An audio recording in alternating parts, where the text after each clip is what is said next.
భారత టెస్టు జట్టు సభ్యులైన కేఎల్ రాహుల్, కరుణ్ నాయర్ మంచి స్నేహితులు.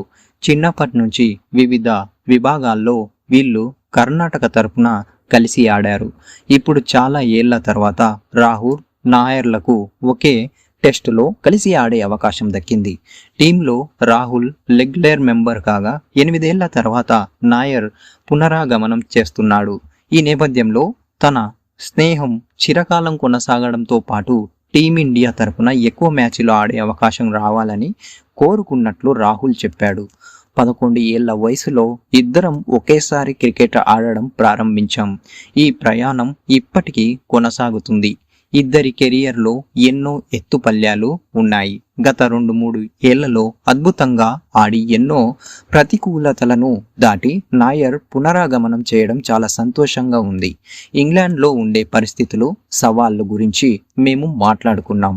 మేమిద్దరం కలిసి భారత్ తరపున సుదీర్ఘకాలం ఆడాలని కోరుకుంటున్నాం అని రాహుల్ ఆశాభావం వ్యక్తం చేశాడు. కాగా భారత క్రికెట్ జట్టు 5 మ్యాచ్ల టెస్ట్ సిరీస్ కోసం ఇంగ్లాండ్లో పర్యటిస్తుంది. ఈ పర్యటన కోసం ఎంపిక చేసిన భారత జట్టులో రాహుల్, కరుణ్ సభ్యులుగా ఉన్నారు. ఈ ఇద్దరు ఇవాల్టి నుంచి జూన్ 20 లీడ్స్ వేదికగా ప్రారంభమయ్యే తొలి మ్యాచ్లో ఆడడం దాదాపు ఖాయమైంది. అయితే ఈ మ్యాచ్లో రాహుల్ ఇన్నింగ్స్ను ప్రారంభించే అవకాశం ఉండగా కరుణ్ మిడిల్ ఆర్డర్లో 5 లేదా 6 స్థానంలో బ్యాటింగ్కి రావచ్చు. విరాట్, రోహిత్ల టెస్ట్ రిటైర్మెంట్ తర్వాత భారత బ్యాటింగ్ విభాగంలో రాహులే సీనియర్ సభ్యుడు. పైగా రాహుల్కు గత ఇంగ్లాండ్ పర్యటనలో మంచి ట్రాక్ రికార్డు ఉంది. ఓపెనర్గానే గత పర్యటనలో రాహుల్ సెంచరీ చేశాడు. ఇటీవల కాలంలో రాహుల్ పలు బ్యాటింగ్ స్థానాలు మారిన ఓపెనర్గా అయితే అతను పర్ఫెక్ట్గా సూట్ అవుతాడు.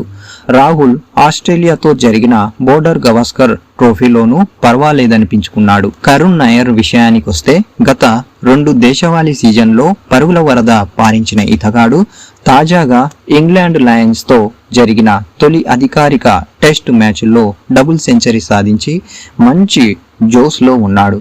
కరుణ్కు ఇంగ్లాండ్ గడ్డపై ఘనమైన ట్రాక్ రికార్డు ఉంది. కౌంటీలో అతని పేరిట ఓ డబుల్ సెంచరీ, పలు సెంచరీలు ఉన్నాయి. కరుణ్ తనకు గుర్తింపు తెచ్చిన ట్రిపుల్ సెంచరీని ఇంగ్లాండ్ పైనే సాధించాడు. ఇంగ్లాండ్ పై ఘనమైన ట్రాక్ రికార్డు ఉండటంతో కరుణ్ పై ఈ సిరీస్లో భారీ అంచనాలు ఉన్నాయి.